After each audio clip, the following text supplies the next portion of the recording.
Right, hello, my name is Patrick Usher, and in this video I'm going to be discussing important secondary health changes you can make to expedite and to uh, increase the efficiency and efficacy of your recovery from POTS, in addition to following the dynamic neural retraining system, which is your first port of call, which is the primary thing you must do to get better. These secondary things on their own are unlikely to lead to recovery. The dynamic neural retraining system is what will do that. So I'm going to be talking about them. There are 5 things. Uh, Giving up caffeine, giving up sugar, thinking seriously about your diet in general, changing how you breathe, and exercise. Okay, those 5 things. Now, I'm going to briefly reiterate at this point, in case this is the first video on this channel that you've seen, that you may wonder, okay, well, why don't you just talk about the primary means to recover, namely the dynamic neural retraining system? Well, the reason for that is, as I go into in the welcome video to the channel, that the dynamic neural retraining system is something else entirely. It's nothing to do with me, apart from the fact that I used it to recover from POTS syndrome. It's a company that's nothing to do with me. It's founded by Annie Hopper. They do limbic system rehabilitation work. I'm simply recommending it because I think it's the bee's knees, okay? But I can't then just steal all their ideas and put them out here for free, okay? Because that would be immoral and it would be plagiarism. So don't kind of say, oh, why don't you just say, how to do it? I can't do that, okay? And also, it would be immoral for another reason, in that those guys at the DNRS, they're experts in limbic system rehabilitation, and I'm not, okay? I was an expert, as it were, in my own, but that doesn't mean that I can deal with the complexities of what it takes to guide someone through limbic system impairment recovery. So basically what I'm saying is, if you're convinced by the main ideas being put forward in this channel, and if you don't know, there's an hour-long lecture where I put forward the main hypothesis that POTS syndrome is caused by limbic system impairment. If you're convinced by that, then please consider go buy the dynamic neural retraining system and follow that yourself. And I wish you all the best in your recovery using that. But I can't just sort of copy their ideas and put them out here because it would be wrong. Okay. But I can, of course, talk about other things, such as these rather much more broader topics of caffeine, sugar, diet, breathing, and exercise. So these are various things that I found helpful in addition to the dynamic neural retraining system, which I think really helped and helped for very strong physiological reasons, which I will go into. Admittedly, some of these I didn't actually do at the time, but I wish I'd done them in hindsight. And some of them I did. Okay, so first of all, caffeine. Now, I actually did have caffeine during my recovery because I didn't want to believe that it was such a problem. I didn't have a huge amount of it, but nevertheless, I'd have 3 or 4 cups of tea a day, okay? Occasional cup of coffee. However, actually, I shouldn't have had any of it at all, because what I didn't know, and should have known, but what I didn't know, is that caffeine automatically forces your body to release adrenaline. You've no say in the matter, it happens automatically, okay? And as you'll know from the main lecture and from the book, if you've read it, the main thing I believe that causes POTS syndrome is the over-release of adrenaline following a trauma to the limbic system, where that trauma is understood broadly to include physical or psychological traumas or both.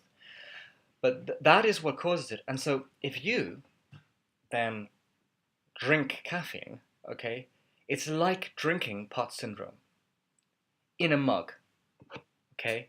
This had rooibos in it earlier, not tea. So best not to do it, okay? If I'd known that, I would absolutely cut it out immediately. I have cut out caffeine now, apart from decaf tea, and which has 3% in it of the normal amount of caffeine. And the difference from doing that was spectacular. Serious spectacular. I could not believe it. Okay, I should have done it earlier. It took a huge extra weight of stress off of my nervous system, and I would never go back to having caffeine now. There's a very good book which I followed to give up caffeine, which is called Caffeine Blues, which has a sensible kind of 2-month program to wean your way off it. Well, you wean your way off it over 2 weeks, which is important because you don't want to go for it straight away because that'll hurt. and it helped. It improved my sort of cognitive capacities, such as they are. Still working on that, but it helped, and it made me somewhat more of a morning person, or pushed me in that direction. Something else made me a complete morning person, which I'll talk about later. Uh, and generally cleared up, kind of made my thinking clearer and calmed me down. And it was definitely the thing to do. So give up caffeine sensibly. Consider giving it up before you start the dynamic neural retraining system if you're going down that route. Second thing, sugar. Okay, same reason. Would you believe? Who the hell knew? Sugar is so bad, okay? Sugar also causes the release of adrenaline. I mean, God almighty. More pots. This time you're eating it, right? When you're having cake, you're eating pot syndrome. So don't do it. How does it cause it? It's a little bit complicated for my brain to get, but basically, when you have a lot of sugar, your insulin levels go down, which is not good, okay? At that point, your brain says, we gotta take out sugar from the liver where it's being stored, we gotta take glucose out, okay, because as a coping mechanism for this, and the substance it uses to do this is adrenaline. So there you are, another way that adrenaline is unnaturally and unnecessarily increased in the body by eating sugar. So same thing applies. Cut it out. Now, during my recovery process, I think I had, from those 6 months of recovery, I had a few spoonfuls of apple crumble. That was all the sugar I had. Nothing else. Nada. Yet. Nihil something or other. And nothing. And that's in stark contrast to now, a year and a half later, where, oh my God, I'm having far too much of it, because I love sugar. But I'm trying to give it up again for 2017. But I had none of it then. And that definitely had a big impact. And I find in the times I'm off sugar, my mood is much more stable, my thinking is much clearer, I'm much calmer. So I really, really would recommend that. So think about it this way. Caffeine is like drinking pots. Eating cakes and sweets and chocolates is like eating it. So you don't want to be doing that, okay, if you have these things. It's amazing that people don't mention this if you go to your doctor and you have POTS. But anyway, of course, sugar in fruit is fine because it's balanced by fibre and there's all kinds of other good things in it. Now, diet in general, okay, this is a big one. Diet in general. Now, as you'll know if you watch the main talk, there are two aspects to healing POTS syndrome, in my view. One is healing the crisis in the limbic system, which has been caused by the trauma, whether physical or psychological or both. And you do that using the dynamic neural retraining system. But a secondary knock-on effect of that trauma, for various reasons that I go into in that main video, is that the net protein, there are millions of these fellows in your body, the net protein, whose job it is to recycle adrenaline or norepinephrine, same substance, around to constrict blood vessels, is not working in POTS patients, which is why their blood vessels remain open upon standing, because of net protein deficiency. It's the key to cardiac, the rise in heartbeat.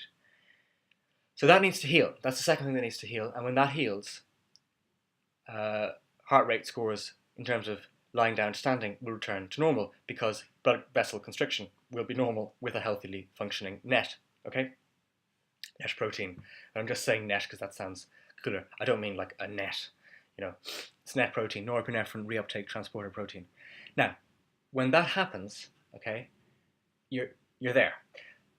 But in order to facilitate that happening, a very good diet is essential.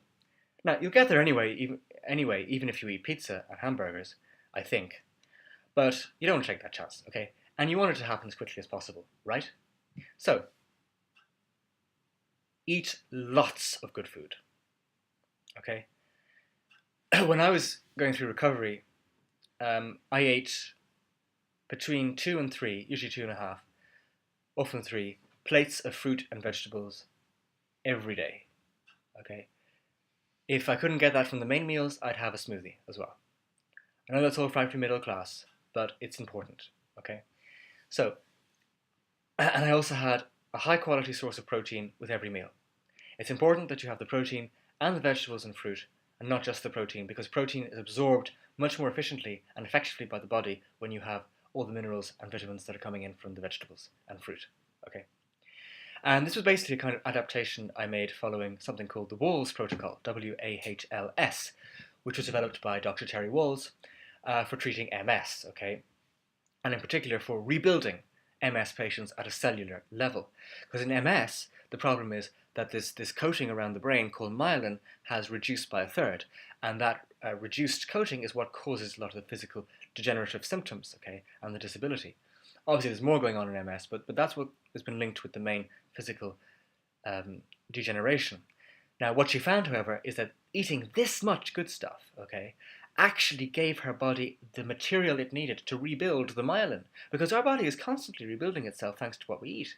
So, after 3 months of following this diet, she got out of her wheelchair. Okay. Now, when I watched that, there's an amazing YouTube talk called "Minding My Mitochondria" by Terry Walls, which I recommend that you go and watch.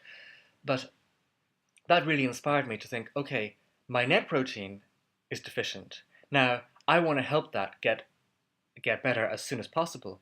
So in addition to doing the brain rewiring, I also ate a lot of stuff. And I do believe that that would have helped with my net protein healing. And your net protein will heal because your net protein is stored in soft muscle. Okay? And soft muscle replaces itself regularly, quickly. Okay? I don't, like, no one knows exactly how fast, how quickly that net protein is replaced in the body's repair cycle, but because no one's done any study on that. But from my own case and from looking at cases online, you're looking at 3 months, 4 months maybe. So help that along with a fantastic diet.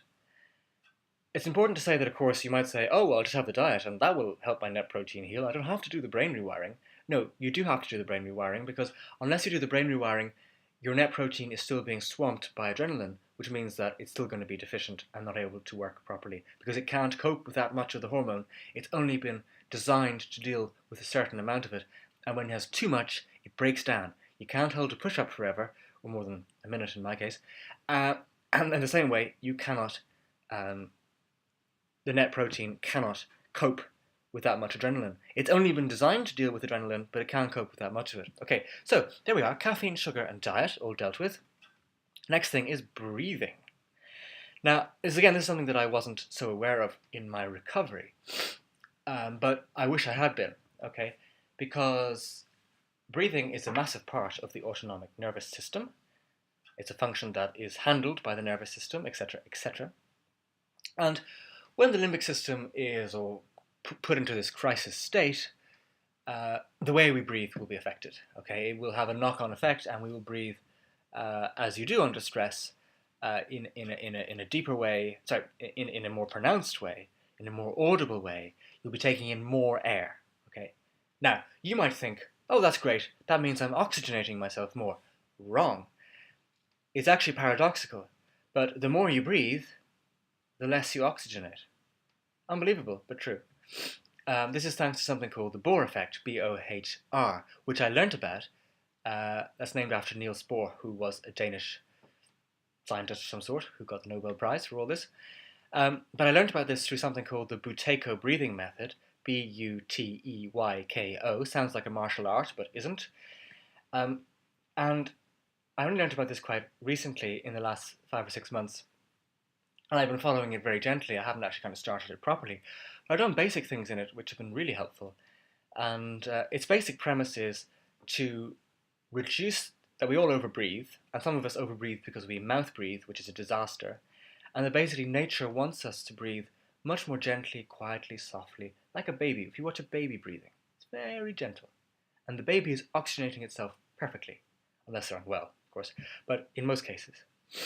And so what it's trying to get you to do is essentially to copy what nature wants in terms of our breathing. And so more gentle, quiet, soft, and by this paradoxical Bohr effect, you actually oxygenate yourself more. I found this absolutely fascinating. It can be a little bit hard at first. Sometimes I got a bit panicky doing the exercises because I don't like focusing on my breathing too much because of previous problems with panic. But I'm getting more into it and I'm losing that. And it's actually really good when you can do it. And what I find is when I do the exercises, my whole body becomes very relaxed, very warm, very pleasant feeling. My circulation improves. This is because your blood vessels are opening up, apparently.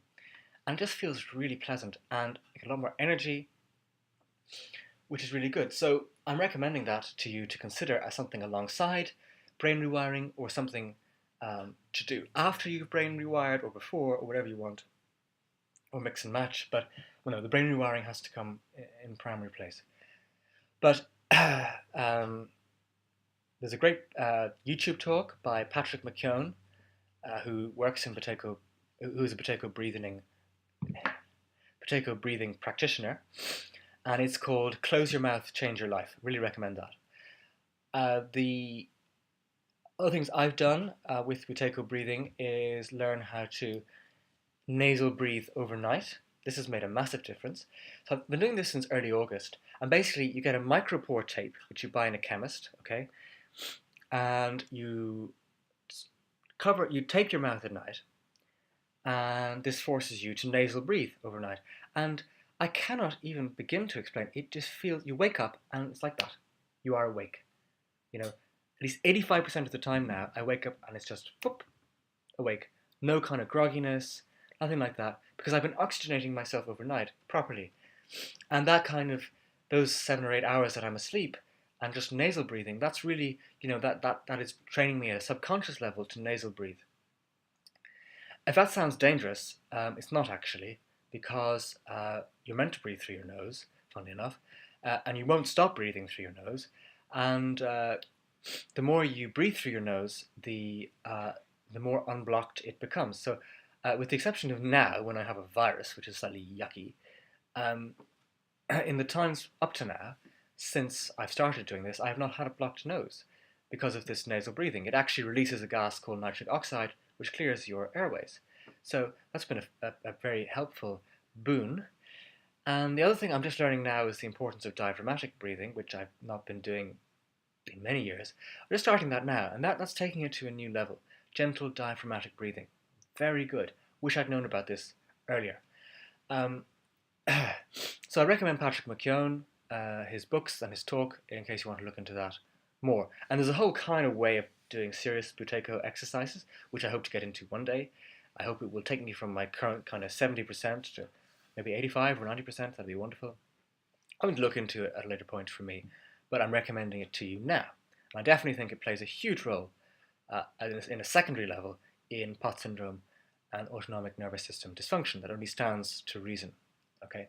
Now, finally, exercise. Something that is usually put first and foremost in POTS patients' recovery, and I'm putting it last. But it is important because POTS patients, of course, are deconditioned. That's not why they have the condition. But if you can't move for many years, in fact, if you can't move for a week, you get deconditioned. And that's a simple fact of the matter. POTS patients often do have a smaller heart due to deconditioning, and it needs to be rehabilitated. So, in my own view, however, you shouldn't, and I say things like in my own view as if I'm a doctor. I'm just someone who's thought about it, okay, and who recovered and has spent a lot of time thinking about it. So take what I say with a pinch of salt, obviously. Have that disclaimer everywhere. I'm just saying what's on my mind, okay? But from my point of view, serious exercise should not be undertaken until the net protein has healed, okay? Because until the net protein has healed, your blood vessels still are not constricting properly. And that's still placing unnecessary strain on the heart. So, up until that point, graded exercise is good. Building up your walking. Depending on where you're starting from, that could be 20 minutes a day, it could be 5 minutes a day. Build it up every week. 5 to 10, 10 to 15, etc., etc. Do more stuff around the house. Do Pilates and yoga and that kind of thing. And then when your net protein has healed, which will be indicated because your heart rates will be so much lower, and your supine to standing heart rates will be so much lower, then, and you'll feel better, much better. That kind of on-edge feel will have gone, for the most part. It might be there for other reasons, but that net protein on-edge feeling will have gone. You'll know it then, and then that will be the time to introduce a proper cardiovascular more serious reconditioning program. Now, admittedly, I haven't kind of done this myself yet. I've never been one for being too fit. I love going for long walks, so I'm building up to like 12-kilometer walks now, which I'm really proud of. I love walking. It's brilliant. I like swimming too, but I don't like swimming in pools, public pools, chlorine and all that. It's not very good. And people with illnesses. I think that's why I got this. I went swimming the other day, and anyway. So, I haven't kind of found my ideal cardiovascular reconditioning program yet, but I think it's something to really kind of look at when your net protein has healed, basically, and then to approach your doctor and specialist who can work with you in the cardiovascular reconditioning you need to do. Something sensible, something that will nevertheless get you where you need to be. So those are the 5 things.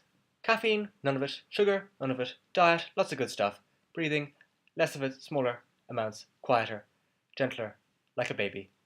Diaphragmatic, through the nose, helps. And exercise when you are ready for it.